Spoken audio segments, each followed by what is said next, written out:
At the top of the show, we spoke with Leon Panetta, who will rejoin us in a second, about reports that President Trump called U.S. soldiers killed in action suckers and losers. We also discussed how the president has shattered norms and disparaged U.S. intelligence agencies.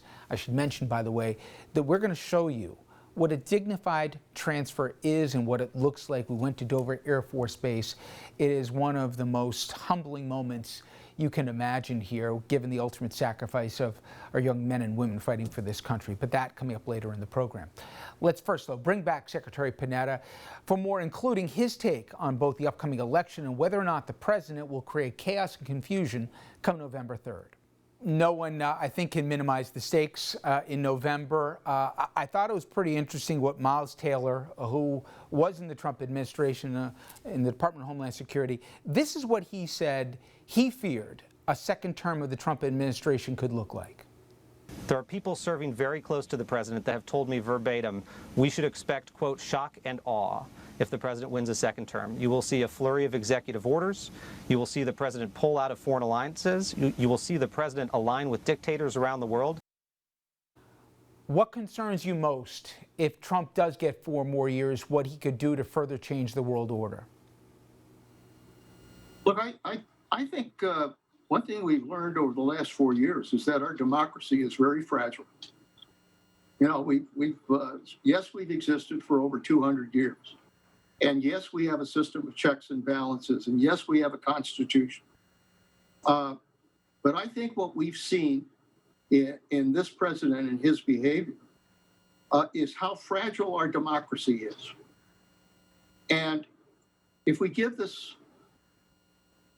president another 4 years to continue to create chaos in the world, to denounce our alliances, to get closer to Putin, our adversary, to fail to deal with North Korea, to fail to deal with Iran, to fail to deal with China.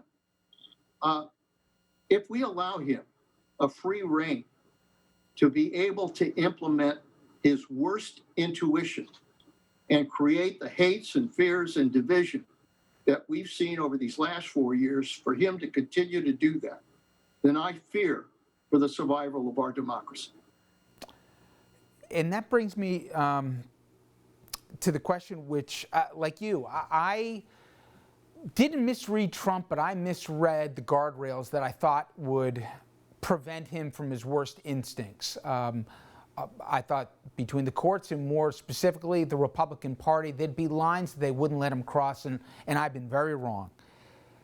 If he tries to delegitimize the results or tries not to count the votes, mail-in, etc., do you have comfort that finally the GOP that you knew for so many years will say you've crossed the Rubicon, that's too far? Do you think the courts will draw that line in the sand?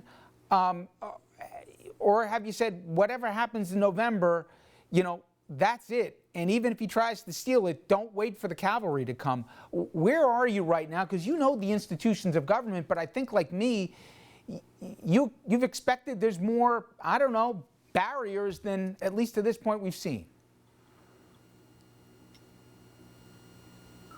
Well, I think, like a lot of people, I fear the chaos that could result on Election Day, because this is a president who loves chaos and has produced chaos for 4 years and is likely to produce chaos on Election Day. At the same time, you know, I do have to say that our system of checks and balances is an important system, and that even the courts and the Supreme Court this last session came out with a number of decisions that basically checked the president. And in addition to that, obviously, the Congress has been willing to stand up and be able to do the same because there is a Democratic House of Representatives. But look, most importantly, what we've been talking about, I think, is probably the most critical element, and that is our military. You know, most authoritarians who try to take power have the military on their side. And that's what gives them the power to be able to take control. That's not true for the United States of America. I really do believe that our military leaders and our military will first and foremost protect the Constitution of the United States, not protect this president, no matter what. They will protect the Constitution of the United States.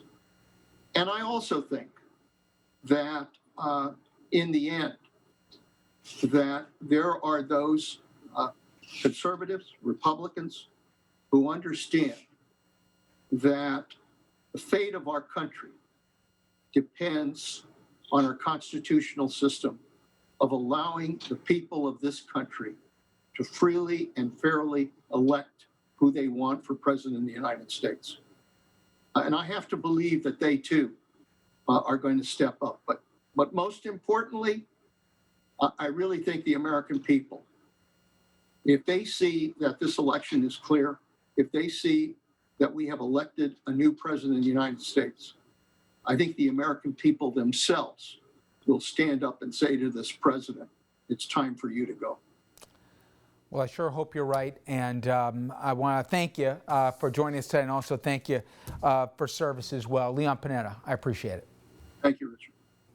And up next, I told you what the president had to say, or allegedly said. Well, Joe Biden responded today. The former VP got mad and personal over reports that Donald Trump called U.S. soldiers killed in combat suckers and losers. Biden even evoked his late son's service to this nation. After the break, we'll show you a big chunk of what Biden had to say.